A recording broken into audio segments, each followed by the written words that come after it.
नमस्कार दोस्तों, आज हम लोग पढ़ने वाले हैं निर्मल प्रकाशन बुक का क्लास 11 का ज्योग्राफी सेमेस्टर 1। ठीक है, आज हम लोगों ने इससे पहले हम लोगों ने भूगोल की आकृतिक प्रक्रियाएं यानी कि जियोमॉर्फिक प्रोसेस को हम लोगों ने मतलब यूनिट 3 जो है उसको हम लोगों ने एमसीक्यू को पार्ट 1 कर चुके हैं। जो भी बचा हुआ है आज उसको पार्ट 2 के रूप में हम लोग समाप्त करेंगे। ठीक है, हम लोगों ने यहाँ तक कल कंप्लीट कर लिया। ठीक है, आज हम लोग यहाँ से स्टार्ट करने वाले हैं डी नंबर से। तो आइए हम लोग शुरू करते हैं एक एक करके।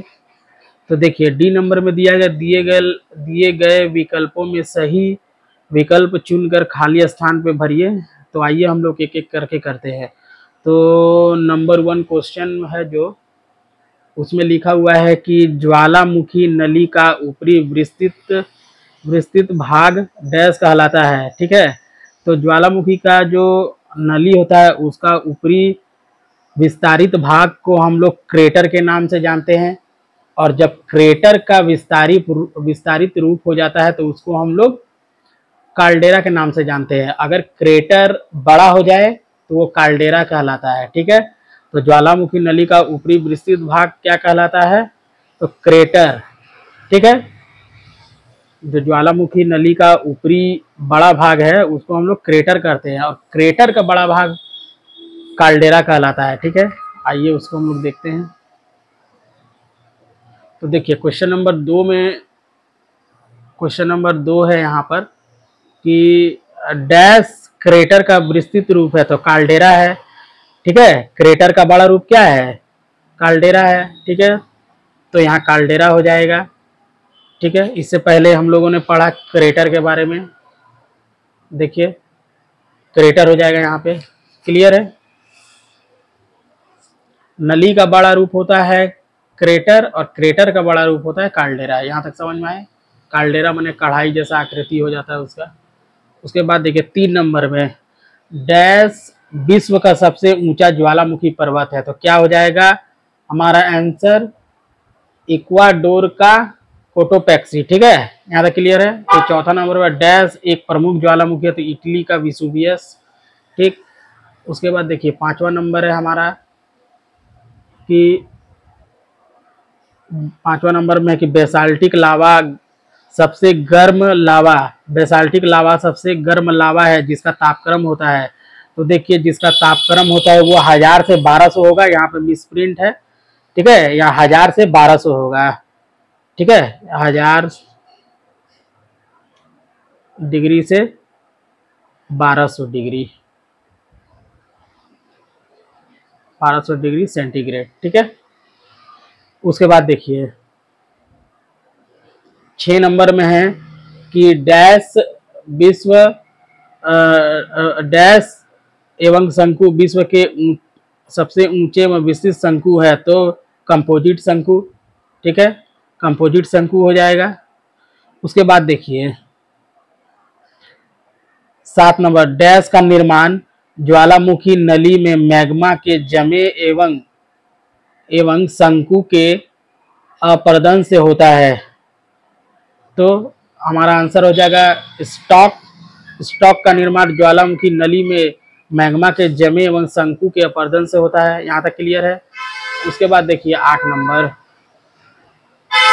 डैश पृथ्वी के आंतरिक भाग में खड़े ढाल वाले गुंबदाकार स्थल है। ठीक है, तो याद रखिएगा लैकोलिथ हो जाएगा जो छाता के समान दिखाई दे रहा था। इससे पहले पार्ट 1 का जो वीडियो है उसको आप लोग जाके देखिएगा। उसमें मैंने बताया है लैकोलिथ जो होता है वो छतरी नुमा आकृति होता है। और ये जो जितना भी है लैकोलिथ, बैथोलिथ, सील हो गया, फैकोलिथ हो गया, ये जितना है देखो बैथोलिथ हो गया, सील हो गया, लैकोलिथ हो गया, फैकोलिथ हो गया, ये जितने भी है ये सारे जो इसका निर्माण होता है पृथ्वी के आंतरिक भाग में होता है। ठीक है, ये आंतरिक भाग में होता है। यहाँ तक क्लियर है? तो लैकोलिथ छतरी नुमा आकृति है, गुंबदाकार है। ठीक है, तो हमारा गुंबदाकार स्थल कौन सा है? तो लैकोलिथ हो जाएगा। ठीक है, छतरी नुमा आकृति है इसका, गुंबदाकार लैकोलिथ। ठीक है, यहाँ क्लियर? उसके बाद देखिए 9वां नंबर क्वेश्चन क्या बोल रहा है 9 नंबर क्वेश्चन बोल रहा है आपका कि डैश डैश एक पंथ ज्वालामुखी है, ठीक है। तो क्या हो जाएगा, पंथ ज्वालामुखी मड वोल्केनो बोलते हैं, ठीक है। मड वोल्केनो यानी पंथ ज्वालामुखी, तो बोग बोगा हो जाएगा, ठीक है। बोग बोगा क्या है, एक मड ज्वालामुखी यानी कि पंथ ज्वालामुखी है, ठीक है, बोग बोगा। उसके बाद देखिए 10 नंबर में क्या है, 10 नंबर में बोल रहा है कि कहाँ गया 10 नंबर हमारा, यहाँ जल में जमे महीन ज्वालामुखी पदार्थ डैश कहलाता है, तो ज्वालामुखी संकोचन कहलाता है, ठीक है, ज्वालामुखी संकोचन कहलाता है। उसके बाद देखिए किसी बेहद काल्डेरा में इसी छोटे छोटे काल्डेरा को क्या कहते हैं, तो देखिए मैं बता चुका हूं कि एक काल्डेरा है, उसके अंदर कई छोटे छोटे काल्डेरा बन जाते हैं, जो दिखने में लगता है कि किसी घोंसले में कई सारे अंडे हैं, ठीक है। घोंसले में कई सारे अंडे जैसा दिखाई देता है या प्रतीत होता है, उसको हम लोग बोलते हैं घोंसलादार काल्डेरा, ठीक है, घोंसलादार काल्डेरा, ठीक है। उसके बाद देखिए 12 नंबर में बोला है रचनात्मक प्लेट किनारे के सहारे ज्वालामुखी का डैश देखने को मिलता है, तो दरारी उद्भेदन देखने को मिलता है, ठीक है। रचनात्मक प्लेट में दरारी उद्भेदन देखने को हमको मिलता है, यहाँ तक क्लियर है। 13 नंबर का प्रश्न है हमारा, देखिए 13 नंबर के डैश ज्वालामुखी विश्व का सबसे अधिक लावा निःसृत करने वाला यानी लावा निकालने वाला ज्वालामुखी है, तो अंटार्कटिका का माउंट एरबस, ठीक है, अंटार्कटिका का माउंट एरबस होगा, ठीक है। उसके बाद देखिए उसके बाद 14 नंबर में अलास्का के कटमई ज्वालामुखी के निकट विस्तृत धाती जहां समूह के रूप में धुआंरे पाए जाते हैं कहलाते हैं, तो देखिए जो अलास्का है वहां पे धूला जैसा मतलब स्मोक जैसा आकृति दिखाई देता है। इस तरह के 10,000 धूम घाटी हमें अलास्का में देखने को मिलता है, ठीक है, ठीक है ना। तो जो ज्वालामुखी से निकलने वाले जितने भी धुएं या राख है या गैस है, उससे क्या हो जाता है कि धुएं जैसे आकृति हो जाता है, जैसे कोहरा होता है उसी तरह का एक आकृति बन जाता है, कुछ दिखाई नहीं देता है, जिसको हम लोग धुआरे बोलते हैं। ऐसा 10,000 धुआरे घाटी हमें अलास्का में देखने को मिलते हैं, तो ठीक है। तो हमारा आंसर क्या हो जाएगा, 10 सहस्त्र धूम घाटी, ठीक है, 10,000 हमें धूम घाटी देखने को मिलता है, हमारा आंसर हो जाएगा 10 सहस्त्र धूम घाटी, ऑप्शन ए हमारा सही हो जाएगा, ठीक है। अब देखिए मिलान वाले प्रश्न है, इसको हम लोग देखते हैं। स्तंभ मिलान पर आधारित प्रश्न है। पहला है पटल विरूपण, इसका आंसर हो जाएगा पटल विरूपण का हो जाएगा भूकंप, ठीक है, पटल विरूपण का हो जाएगा भूकंप। ज्वालामुखी हो जाएगा अंतर्जात क्रिया। उसके बाद शैलों का विभंगन हो जाएगा आपका भौतिक अपक्षय, ठीक है। सुनामी हो जाएगा विनाशकारी महासागरीय लहरें, विनाशकारी महासागरीय लहरें को हम लोग सुनामी बोलते हैं, ठीक है, यहाँ तक समझ में आया। तो हमारा आंसर क्या हो जाएगा, पटल विरूपण का हो जाएगा भूकंप यानी कि 1 का डी, उसका ज्वालामुखी अंतर्जात प्रक्रिया यानी कि 2 का सी, शैलों का विभंग हो जाएगा हमारा भौतिक अपक्षय, तो 3 का हो जाएगा बी, सुनामी हो जाएगा विनाशकारी महासागरीय लहरें, तो 4 का हो जाएगा ए, तो 4 का है, तो ऑप्शन डी हमारा सही है, ठीक है। आइए अब नेक्स्ट वाला हम लोग देखते हैं। देखिए कर्मानुसार कथन को सजाइए, तो सबसे पहले कौन सा घटना घटता है, तो सबसे पहले होता है विवर्तनिक घटना होता है, उसके बाद लावा जमेगा, उसके बाद प्लेटों का खिसकना होगा, उसके बाद आपका नए प्लेटों की रचना होगी। तो आइए ऑप्शन नंबर सी में है, जैसे देखिए सबसे पहले वाला विवर्तनिक घटना तो होगा 4 नंबर, लावा जमेगा 2 नंबर, उसके बाद देखिए प्लेटों का खिसकना 1 नंबर, नए प्लेटों की रचना 3 नंबर, तो ऑप्शन सी हमारा सही हो जाएगा। उसके बाद देखिए यहाँ बोल रहा है कथन वाला और कारण वाला प्रश्न है, तो अभिकथन ए है, प्रशांत महासागर को अग्नि वलय कहा जाता है, बिल्कुल सही है।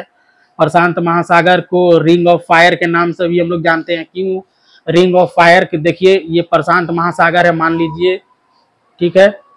अब इसके पूरे साइड पूरा ज्वालामुखी है, ठीक है, रिंग जैसा आकृति, धधकता हुआ ज्वालामुखी रिंग जैसा आकृति बनाता है पूरे प्रशांत महासागर को, ऐसे ऐसे करके रिंग जैसा। यहाँ पूरा ज्वालामुखी है और उसका ज्वालामुखी का पूरा वलय जैसा आकृति बन जाता है, इसीलिए इसको ज्वालामुखी अग्नि वलय भी कहते हैं और इंग्लिश में इसको रिंग ऑफ फायर के भी नाम से हम लोग जानते हैं, ठीक है। तो जैसे प्रशांत महासागर है, उसके पूरे आसपास में ज्वालामुखी, धधकता हुआ ज्वालामुखी है और इसकी आकृति ऐसी हो जाती है, एकदम रिंग के समान हो जाती है, ठीक है। इसीलिए इसको हम लोग रिंग ऑफ फायर बोलते हैं, या प्रशांत महासागर को अग्नि का वलय भी कहा जाता है। यहाँ तक क्लियर है? तो प्रशांत महासागर को अग्नि वलय कहा जाता है, बिल्कुल सही बात है, कहा जाता है। प्रशांत महासागर के चारों ओर दिग्वृत्ताकार संसार का 65% भूकंप आता है, बिल्कुल सही है। जो प्रशांत महासागर है वहाँ संसार का 65% भूकंप और एवं ज्वालामुखी दोनों दोनों प्रक्रियाएं होती है, जो भूकंप भी आता है, ज्वालामुखी भी आएगा, ठीक है। यहाँ तक क्लियर है? ठीक है, तो हमारा ऑप्शन हो जाएगा ए और आर दोनों सही है और आर ए की व्याख्या करता है, तो बी नंबर हमारा आंसर सही हो जाएगा, ठीक है। अब आते हैं हम लोग अगले प्रश्न पर। तो देखिए यहाँ पे, देखिए यहाँ पे एच नंबर या चित्र पर आधारित प्रश्न है। तो देखिए ये वाला एरिया क्या है? ये वाला क्रेटर का विस्तृत रूप है, यानी काल्डेरा है, ठीक है। ये टर्न झील है, बर्फीला झील है ये वाला। उसके बाद देखिए ये शंकु बन गया, काल्डेरा के अंदर क्या है? विस्तृत शंकु बना हुआ है। ये सब मैग्मा का भंडार है, ठीक है। विस्तृत रूप है ये वाला, तो काल्डेरा हो गया। ये वाला टर्न बर्फीला झील है, टर्न झील के नाम से हम लोग जानते हैं। उसके बाद देखिए काल्डेरा के अंदर लावा शंकु बना हुआ है और ये मैग्मा हो गया। यहाँ तक क्लियर है? तो यह चित्र हिम नदी द्वारा निर्मित टर्न झील का है, बिल्कुल सही है। ये फ्रेटर नहीं होगा, यहाँ क्रेटर होगा, ठीक है। यहाँ पे क्या होगा? क्रेटर होगा। क्रेटर का विस्तृत रूप, क्रेटर नहीं है, माफ कीजिएगा, हाँ क्रेटर का विस्तृत रूप यानी काल्डेरा है, सही है, क्रेटर हो जाएगा। यहाँ ये फ्रेटर लिखा हुआ है, यहाँ क्रेटर होगा। काल्डेरा में निर्मित छोटे छोटे आकार के शंकु हैं। उसके बाद देखिए यह मैग्मा भंडार का चित्र है। लगभग चारों चीज सही है, इसमें अब देखना है कि कौन सा सही है, ठीक है। तो देखिए ऑप्शन ए सही है, बाकी सब गलत है, तो ऐसा तो नहीं है कि ए सही है बाकी सब गलत है। उसके बाद देखिए बाकी सब भी सही है, फिर देखिए 2 और 3 सही है, बाकी सब गलत है। तो 2 में ये क्रेटर का विस्तृत भाग है, काल्डेरा में छोटे आकार का शंकु है, ये भी सही है। देखिए अब बोला कि 3 गलत है, शेष सही, 3 गलत है, शेष तीनों सही है।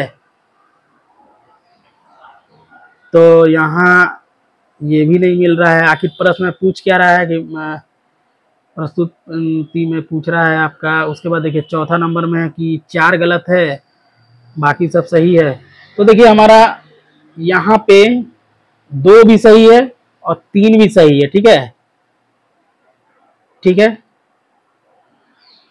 तो हमारा 2, 3 ऑप्शन नंबर बी सही हो जाएगा, 2 और 3 सही है। ये फ्रेटर का विस्तृत है, काल्डेरा में छोटे आकार का शंकु है, ठीक है। 4 गलत है, तीनों सही है।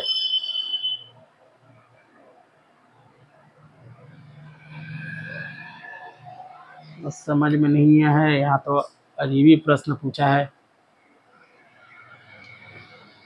तो सी गलत है, शेष तीनों सही है। तो ऑप्शन सी हम लोग लेते हैं, ठीक है। ऑप्शन सी को लेते हैं, शेष तीनों सही है, सी नंबर जो है वो गलत है, ठीक है। ऑप्शन नंबर सी लेते हैं इसका, ठीक है। यहाँ तक क्लियर है? थोड़ा सा बुक में मिसप्रिंट बहुत ज़्यादा है, ठीक है, थोड़ा ठीक से पढ़िएगा, ठीक है। यहाँ तक हो गया आपका। अब हम लोग नेक्स्ट अगले क्लास में हम लोग जलवायु मौसम के बारे में पढ़ेंगे, ठीक है। आसान भाषा से समझेंगे कि जलवायु क्या है, मौसम क्या है, ठीक है। हाँ, मौसम का जो मौसम के 35 वर्षों का औसत ही जलवायु कहलाता है। ठीक है, ये सब हम लोग कल देख लेंगे। ठीक ना, तो अब हम लोग मिलते हैं एक नेक्स्ट वीडियो के साथ। ठीक है दोस्तों, तो आप लोग क्या कीजिएगा कि वीडियो को ज़्यादा से ज़्यादा अपने दोस्तों में शेयर कीजिएगा, चैनल को सब्सक्राइब कर दीजिएगा, क्योंकि देखिए अगला बार जो आपका सेकंड सेमेस्टर होने वाला है उसमें मैं आपको बहुत अच्छे से थ्योरी पढ़ाऊंगा, बहुत अच्छे से। ठीक है, जो आपको एग्जाम में नंबर को प्राप्त करने में बहुत मदद मिलेगा। आप एक बार मुझसे पढ़ के देखिए, यूट्यूब में फ्री में पढ़िएगा, कोई पेड तो पैसा लगेगा नहीं, बिल्कुल फ्री है। तो चैनल को आप लोग सब्सक्राइब कर लीजिएगा, अपने दोस्तों को शेयर कीजिएगा, लाइक कीजिएगा। ठीक है, हम लोग मिलते हैं एक नेक्स्ट वीडियो में, तब तक के लिए धन्यवाद।